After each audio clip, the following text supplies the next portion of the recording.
Hi, welcome to Relish Books. Today I am talking about Dune by Frank Herbert. So I have wanted to read this for a while, not because of the movies that have come out recently that have been so popular. I haven't seen either of them. That's where I first heard about it. I hadn't really heard about it before, I think, when the first one came out. But really, I wanted to read it because I've heard this book put on several big booktubers top 10 books of all time. And I was like, why that one? What's special about that book? Especially people who maybe aren't that into science fiction, putting this up so high. I normally don't read science fiction either. This is not the kind of thing that I generally read or would really enjoy. But I will say it is a unique and special book for a lot of reasons, which I'm going to try to briefly cover. So in my last video, I said that I wanted to be making videos at least every week. And here it's been almost 2 weeks since my last one. But Dune is a long book. And when I started it, I was like, oh, this will be easy. I can get through it in a few days because it has such a strong, gripping opening. I thought it would be hard for me to get into because, again, it's like science fiction. I know that there's so much strange, weird stuff going on. I thought it would be hard. And the first 100 pages were so easy. I just blew through them and I was like, oh, I can finish this in a couple days. And then it definitely slows down. At least it did for me after that first section. Really, I think it's because the whole first part is so involved with political intrigue, with betrayals and the schemes and all these things. Also, you're trying to figure out everything that's going on. They're moving to Arrakis, the Dune planet. It's funny that the book's called Dune. I understand why the author did it. A book called Arrakis wouldn't be as, wouldn't grab your attention as well, I guess. People would just be like, what's that? But the planet is almost never actually referred to as Dune. They always call it Arrakis. But anyway, the first section was definitely the most gripping for me. The storytelling was great all the way through, but that opening where you're like, what's going on? There are all these different things. There's a whole religious system. There's actually multiple religious systems. You're trying to figure out the government system, the power struggles. There's the government, with the emperor and then the dukes, the duke and the baron and all these people. And then there's the guild, which is where the money is. And so the guild kind of controls the government. So it's just very, and then you're trying to figure out that alongside of the religious side of things, which also kind of controls the government. So it was a lot to take in. And I think the thing that made it so gripping and that made it special, the thing that I loved about Dune, I'm not going to say, it's definitely not it made an impression on me. I'm not going to say it's one of my favorite books now. I didn't personally love it that much just because it's not really my style, but the thing that I loved about it and admired about it so much and admire so much about Frank Herbert was his restraint. You always feel like you're on the tip of an iceberg, but you don't feel like there's nothing beneath it. So often in fantasy, that is amateur fantasy, there's constant references to government, to these whole made up systems in these worlds, but you don't feel like there's actually anything underneath it. You feel like the author's just putting these things out and getting by on just this little bit of information because he doesn't actually know everything behind it. When a thing is referenced in Dune, he will just casually reference all these things, say all these names that you don't know what they are, and yet he knows exactly what they are. You know that he has created the history and the systems, everything, to back up everything that he's saying. And I loved his restraint in that every time a new term or title is introduced, he'll give like some brief explanation, but he doesn't over explain everything. He doesn't go on this long thing explaining how all this works like other amateurs will do,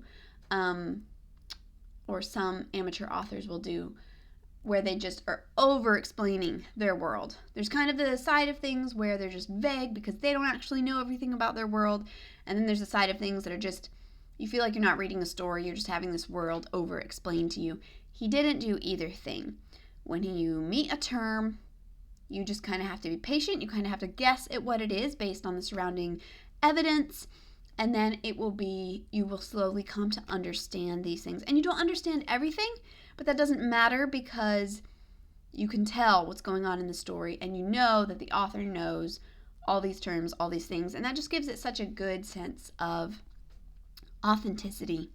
So that's what I admired the most about it, was the clear amount of work that has gone into this world. It's extremely deep. It's extremely detailed. He has created this whole system of government, as well as his world. He has everything. He has everything built to the point where he can just reference it confidently, and he doesn't need to over-explain everything. So that was the most impressive thing to me. A few other unique things about the book.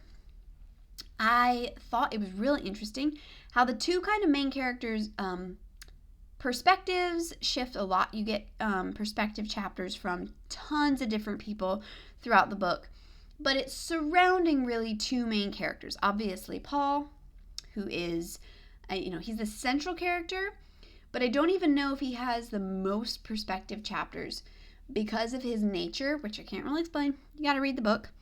Because of what he is and who he is, you don't always get very deeply into what he's thinking and feeling or anything like that. You don't feel like you really know him as a person that well. But again, because of who and what he is, you don't really need to. But he is the central figure that everything's revolving around. But the other main character is his mother, which I thought this was such an interesting thing. I don't know if I've read a book before where kind of the two main perspectives are like a mother and son, and a mother and like a grown son. I really kind of like that. And Jessica's a very interesting character. I thought she was really good as a character. She is developed enough, but not over-explained. And while with Paul, you don't see too deeply into all his thoughts and feelings, you really do get to see into a lot of Jessica's thoughts and feelings and worries and emotions and all these things. So I thought choosing to do the story from those main two perspectives was really interesting. And while, again, the book isn't really that big into deeply developing characters, these people are kind of just who they are from the start. Nobody really changes too much. Paul changes for sure, just becoming who he's going to be. But as far as the basics of like who they are, they don't really go through that much change. Most of them, they're who they are. They don't really have like these huge moments of turning, other than like, without giving stuff away, other than like what's going on with Paul. Sorry if that's vague, but I don't know. I felt like it was unique in the way that it approached its characters. There's a lot of great characters.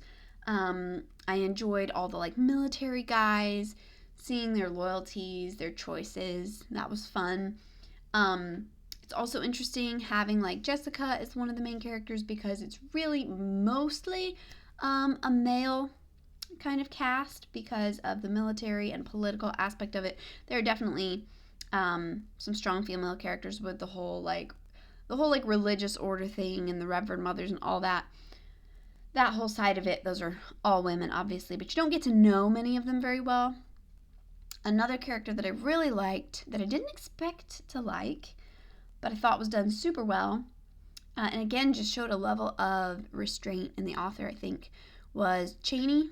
I don't know if I'm saying her name right. Again, I haven't seen the movies, so I don't know how they say her name, but I'm going to say it Cheney. she was really good because, again, I like that she wasn't overdeveloped. You kind of meet her and you expect there to be like a relationship and you expect there to be scenes between them where they come to know each other better. I was expecting there to be what there is in almost all modern books now whenever there's a romance. I was expecting there to be a lot of like her being very sassy and like treating him like garbage and like dirt for a long time, even though she actually likes him, because that's how most strong, independent female characters in books nowadays behave towards the guy. And she was not like that. You have like the opening scene where they meet, where she's like a little bit hostile. And then after that, there's really always just this sense of mutual respect and mutual understanding. And I really enjoyed that you know that they care for each other very deeply, but you didn't really see that develop. And yet it still feels authentic. And yeah, their relationship is just really sweet and really simple, which was so refreshing compared to most of the stuff you read nowadays. So yeah, really liked her. A very strong, straightforward character. Yeah, just really good. Yeah, it was a kind of a difficult read in some ways. Just like kind of, even though, like I said, he doesn't over-explain, but you still kind of feel like it's an overload because there's so much unfamiliar stuff happening. So many just foreign practices and culture, like a totally different culture. That's the word I was looking for. But yeah, I think it was enjoyable. Again, not like my favorite genre, not my favorite book, but definitely unique, definitely had merit. It was a lot more gripping than I expected it to be. So yeah, I think it was worth a read. I'm glad I read it. I'm not sure how well I'll remember like everything about it. As of right now, I'm not really planning to read any of the sequels. I liked where it left off. I was not sure how he was going to bring the book to a close. Like, I didn't think there was going to be like a cliffhanger, because I know that a lot of people do just read the first one. So I was like, how's this going to, like, I thought there was like way too much build up and way too much stuff going on for it to be resolved within a first book. But I was really satisfied with where the book ended. Obviously, it's the end of one thing and it's the start of a whole new thing.